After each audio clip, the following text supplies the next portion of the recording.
2, 3. Pressa, bellezza, messo la principessa. Tu che parla bene, magni su che mai conosco. Pressa, bellezza, messo la leonessa. Sei così sicuro di conoscermi davvero anche tu?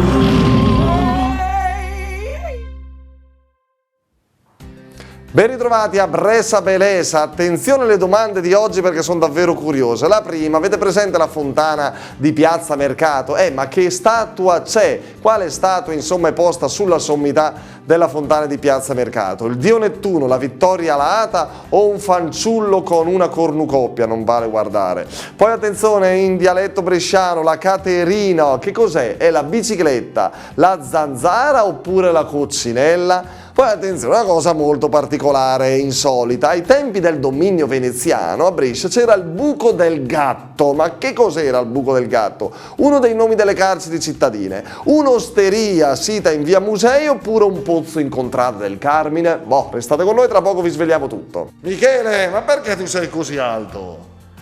Mannaggia te, che fai sei un cestista, giochi alla pallacanestro? No, non giochi alla pallacanestro, sei proprio alto così per niente.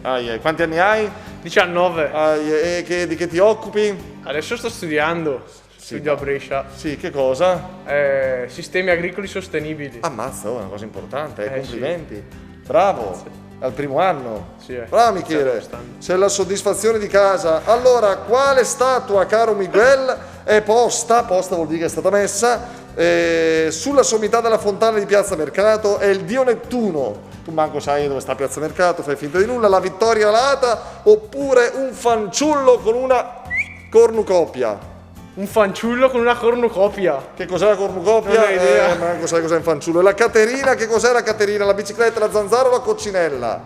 In dialetto. La coccinella. Ai tempi del dominio veneziano, caro Miguel, c'era il Buco del Gatto. Non pensa a cose strane e brutte. Che cos'era sto Buco del Gatto? Era uno dei nomi delle carceri cittadine, tempo veneziano, all'epoca. Un'osteria in via Musei o un pozzo in contrada del Carmine?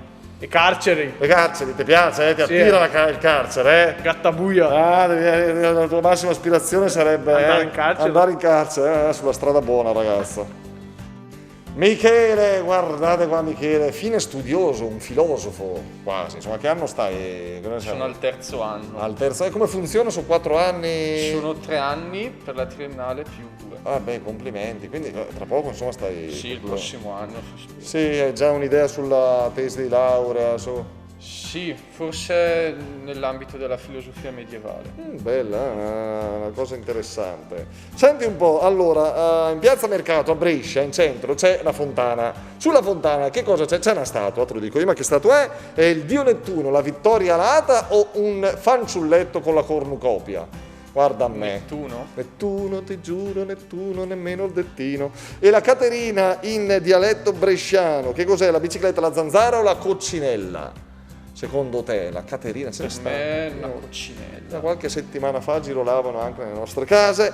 Ai tempi del dominio veneziano, caro Michele, c'era il Buco del Gatto. Che cos'era secondo te sto Buco del Gatto, Michele? Filosofo, uno dei nomi delle carceri cittadine, un'osteria in via Musei oppure un pozzo?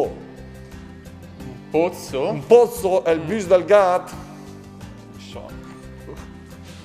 Bene, ecco le risposte al quiz di oggi. La statua posta sulla sommità della fontana di Piazza Mercato è il fanciullo con una cornucopia. Fateci caso quando passate da quelle parti e magari penserete anche al nostro aiuto. Questo è il simbolo dell'abbondanza. La fontana venne realizzata nel 1831 da Giovanni Antonio Labus. La Caterina in dialetto bresciano, eccola qui, la coccinella. E poi attenzione, abbiamo parlato del Buco del Gatto ai tempi del dominio veneziano. Il Buco del Gatto era uno dei nomi delle carceri cittadine. Altri nomi ad esempio erano il serraglio, la campana, il corsetto, luoghi di detenzione che le cronache del tempo descrivono davvero come cavità sotterranee prive di luce e di aria, umide e maleodoranti. Grazie per la vostra preziosa e simpatica compagnia, alla prossima!